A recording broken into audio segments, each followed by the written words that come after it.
Hello everyone, আসসালামু আলাইকুম। আমি আপনাদের সবাইকে স্বাগতম জানাচ্ছি পাকিস্তানি অথেন্টিক ভেন্ডি গোশত রেসিপি দেখার জন্য। ভেন্ডি দিয়ে মাংস রান্না করলে যে কতটা মজাদার হয় সেটাই রান্না করে দেখাবেন আজকে আমার শাশুড়ি মা। প্রথমে উনি আধা কাপ তেল নিয়ে নিয়েছেন আর সাথে নিয়েছেন 1 চা চামচ জিরে, 4-5টা এলাইচি, 3-4 টুকরা ডালচিনি, একটা বড় এলাইচি, 4-5টা লবঙ্গ আর একটা তেজপাতা। একটু নেড়ে চেড়ে এর ভিতরে দিয়ে দিল আদা রসুন বাটা। আসলে উনি বাটা ব্যবহার করেননি, উনি ওই যে হামানদিস্তা আছে না, ওতে একটু ছেঁচে নিয়েছেন। আদা রসুন একটু ভাজা ভাজা করে নিয়ে এর মধ্যে দিয়ে দিলেন 2টা বড় পেঁয়াজ কুচি। পেঁয়াজটা কিন্তু উনি একেবারে ব্রাউন করবেন না, জাস্ট এটা হালকা একটু কালার আসবে তখনই দিয়ে দিলেন উনি 1 কেজি ল্যামের মাংস। অ্যাকচুয়ালি পাকিস্তানে এটা খাসির মাংস দিয়ে রান্না করা হয়, কিন্তু জার্মানিতে না খাসির মাংস পাওয়া যায় না, এই জন্য আমরা এখানে ল্যাম ব্যবহার করেছি। 2-3 মিনিটের জন্য মাংস হাই হিটে ভেজে নিয়ে এর মধ্যে আমি দিয়ে দিচ্ছেন 1 চা চামচ লবণ, 1 চা চামচ হলুদ আর 1 চা চামচ মরিচের গুঁড়ো। মরিচ আর লবণের পরিমাণটা আপনারা আপনাদের টেস্ট অনুযায়ী কমিয়ে বা বাড়িয়ে নেবেন। আর আমরা যখন আদা রসুন ছেঁচাটা দিয়েছিলাম না, তখন কিন্তু ওর ভিতরে 2-3টা কাঁচামরিচও ছিল। সাথে আরও দিয়ে দিচ্ছে 2টা বড় টমেটো কুচি। এখন সব কিছু খুব ভালো করে মিক্সড করে নিচ্ছে। অনেকে হয়তো মনে করতে পারেন ভেন্ডি দিয়ে গোশত এটা আবার কেমন লাগবে, শুধু শুধু মাংসের টেস্টটাই নষ্ট করে দিলাম। কিন্তু বিশ্বাস করেন এটা খেতে যে কি মজা। আমিও প্রথম যখন শুনেছিলাম আমার শাশুড়ির মুখ থেকে, বা আমি যখন দেখেছিলাম ওনারা ভেন্ডি দিয়ে গোশত তারপরে করলা দিয়ে গোশত রান্না করে, আমিও খুব অবাক হয়েছিলাম। তবে খাওয়ার পরে আমার এই ধারণা পুরোপুরি পাল্টে গেছে। हम ऐसे भी कर सकते थे कि लहसुन प्याज अदरक टमाटर गोश्त और सारे मसाले डाल के ना तो चूल्हे पे रख देते।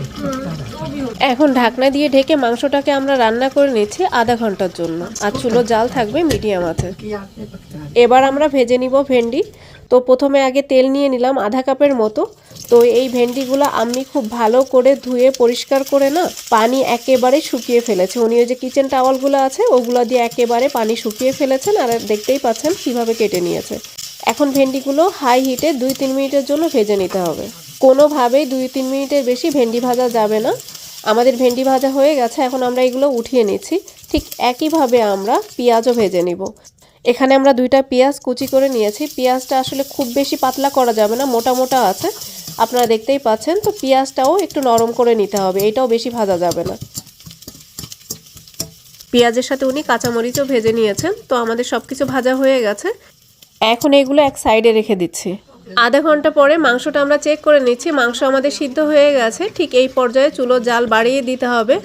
মোট কথা পানি শুকিয়ে ভোনা ভোনা করে নিতে হবে। আপনারা দেখতে পাচ্ছেন মাংস থেকে যথেষ্ট পরিমাণ তেল বের হয়ে এসেছে, আর মাংস ভাজা ভাজাও হয়ে গেছে।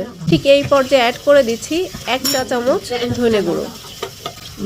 ধনে গুঁড়ো মাংসের সাথে খুব ভালো করে মিশিয়ে নিয়ে এবার দিয়ে দিচ্ছি আগে থেকে ভেজে রাখা ভেন্ডি।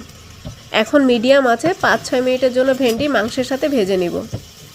देसी में मेरी आदत है, आपको देसी में पकाने का आदत है? किलने का थोड़ा सा हेजिटेशन आपके दिमाग में मैंने नोटिस किया। अब इसको क्या करना है हमें? अब थोड़ा सा पकाना, क्योंकि भिंडियों को इतना तो पकाया नहीं ना, हल्की फिर तो इसको थोड़ी देर रखना है, क्योंकि मसाला इसमें जाए, नमक मिर्च, तो क्योंकि हम थोड़ी सी भिंडियों को भी।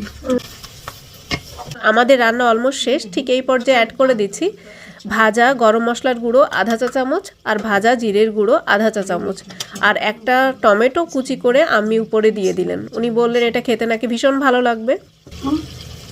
এখন আলতো হাতে সব কিছু একবার মিশিয়ে নিচ্ছি। मेरे ख्याल में इसी तरह रहने देते हैं, बाद में तो गरम भी करना पड़ेगा ना। सारा तो नहीं करते, जितना खाना प्लेट में डालते।